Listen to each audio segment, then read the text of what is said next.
Salut les geeks, nouvelle présentation d'un produit, donc dans un décor un peu différent d'habitude, parce qu'en fait je vais vous montrer un produit qui va être utilisé avec le mini PC Minix que je vous ai déjà montré, d'ailleurs je vous mettrai en barre de description. Donc en fait, je vous avais montré lors de l'installation que j'utilisais une souris comme ça, un peu classique, et un clavier, ce qui au final n'est pas super pratique.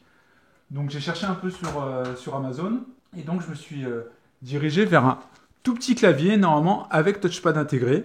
Donc l'idée c'est qu'on va l'unboxer et puis on va voir ce que ça donne. Donc là, on est juste sur la pochette, hein, pour l'instant ça marque juste que c'est un mini Tasture, donc c'est la marque Instar. Donc on va voir de toute façon, on va l'ouvrir et on va voir ce que ça donne. Donc là, donc comme je l'indiquais, c'est un keyboard and touchpad, donc c'est un clavier et un touchpad, donc une zone tactile qu'on voit derrière ici pour naviguer. Donc c'est en Wi-Fi. Donc c'est le modèle H20, sinon que j'ai vu un modèle H18 aussi qui avait l'air pas trop mal, donc j'ai un peu hésité au début. Mais celui-là, vu que c'était la dernière version, j'ai pris celui-là. Donc en Wi-Fi 2,4 GHz. Donc compatible ici, comme vous pouvez le voir, avec Android, Windows, Mac et Linux. Ça marche aussi normalement sur tout ce qui est Raspberry. Alors, donc au niveau des specs, c'est un 2,4 GHz, je vous l'ai dit. Donc c'est un clavier QWERTY, donc j'ai pas trouvé de version AZERTY. Malheureusement, j'aurais préféré une version AZERTY bien évidemment, mais bon, c'est pas grave, on fera avec. Donc il y a la zone de touchpad, etc. On peut changer la couleur de l'anneau ici. Donc il y a une batterie rechargeable derrière et les compatibilités. On va l'ouvrir parce que c'est ce qui nous intéresse, hein.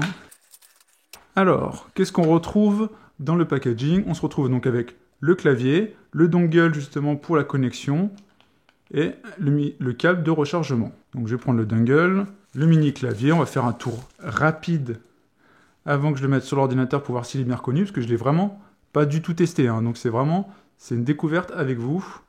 Donc là, on se retrouve bien avec un clavier AZERTY, avec des touches. Donc on est sur les touches physiques d'ailleurs qui sont agréables, hein. Donc on fait comme ça. On a les touches de fonction. Ici, normalement, sur la partie haute, on le verra quand ça sera allumé, mais il y a une espèce de petit écran avec des LED. Et là, ici, donc on a le touchpad. Donc voilà, donc ils mettent en avant le clic gauche à gauche, bon, le clic droit. On peut faire des gestures, etc. Donc un peu ce qu'on retrouve classiquement, on va dire. Sur la partie haute, on se retrouve ici avec on-off. Donc ici, un lecteur infrarouge, a priori. Et ici, le lecteur, l'emplacement de rechargement. Donc voilà pour le clavier, hein, ce qui est plutôt propre, je trouve. Plutôt sympa et dans un format quand même assez sympa comparé à un clavier classique que je vais vous mettre là. Enfin, voilà, la comparaison quand même, ça saute aux yeux. Et puis point d'ordinateur, mini PC dans un salon, je trouve ça plus pratique. Après, à voir si ça fonctionne bien.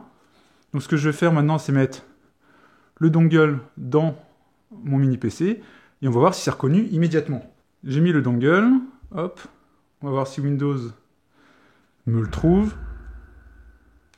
Alors, donc là, ce que je vais faire, c'est que je l'ai allumé, pour voir justement s'il est reconnu lors de l'installation, etc. Hop, donc là, il y a une petite diode, donc il y a H20 qui est apparu, il y a une petite diode de Wi-Fi qui est apparue aussi. Donc là, quand je retourne, c'est ce que j'avais vu dans les avis justement sur Amazon. Si vous voyez, si je le mets à l'envers, il s'éteint, ici le touchpad, ça veut dire qu'il n'est pas actif. Et si je le mets dans ce sens-là, il devient actif et normalement, si tout se passe bien, ouais, effectivement, ce que je vais faire, je vais mettre focus sur l'écran. Voilà. Vous voyez, ça fonctionne. Normalement, si je fais avec deux doigts,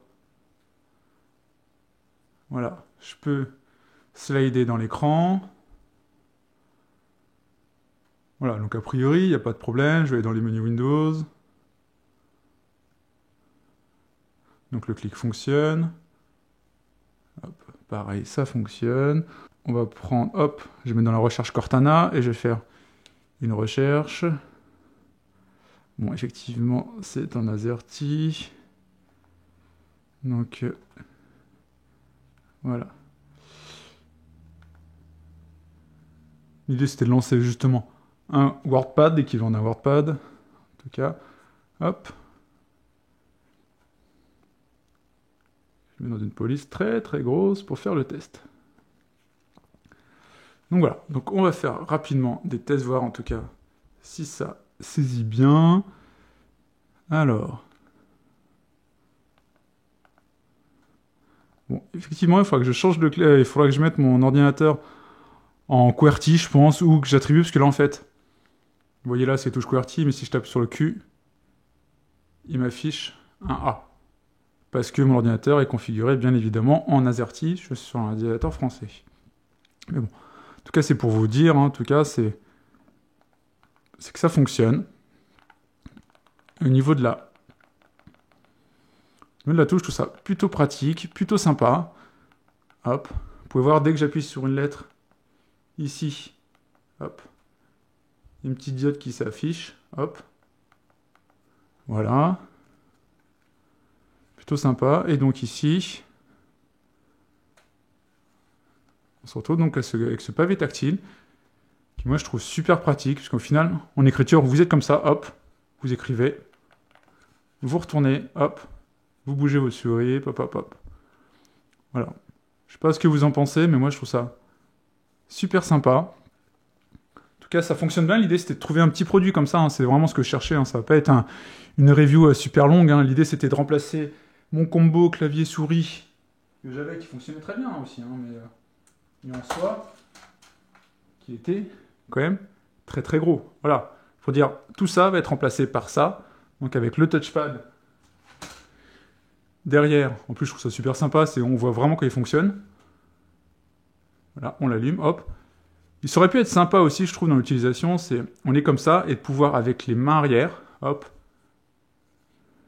le faire. Mais bon, on peut le faire au pire si on bouge un peu, on se relève un peu, mais voilà. Mais ça aurait pu être sympa aussi d'avoir cette fonctionnalité, de faire ça, hop, et je bouge la souris en même temps. Bon, là, l'idée, c'est on tape, on fait ça, on bouge.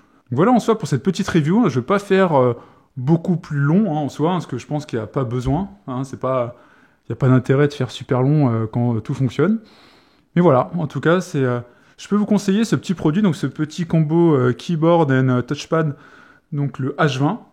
Donc certainement le H18 a l'air pas mal, qui était la version d'avant aussi, qui est un petit peu moins cher, mais on est sur un clavier qui coûte entre 18 et 20 euros, je crois. Hein, donc c'est plutôt ultra sympa, on a des bonnes qualités de finition. À voir après dans le temps si ça continuera et ça fonctionnera bien. Mais en tout cas, pour moi, je trouve ça super sympa. Voilà, on a des touches de fonction. Je ne vous ai pas montré quand même dans le clavier, on a des touches de fonction. Voilà, pour l'éclairage, etc. Enfin, voilà, on peut éclairer le clavier, pas l'éclairer. Enfin, c'est plutôt sympa. On a touche multimédia, couper le son, pas couper le son. On a les touches, comment s'appelle, les touches spécifiques. On a des touches comme ça, donc pour éteindre a priori la partie touchpad aussi. Enfin, voilà, c'est plutôt complet, plutôt sympa.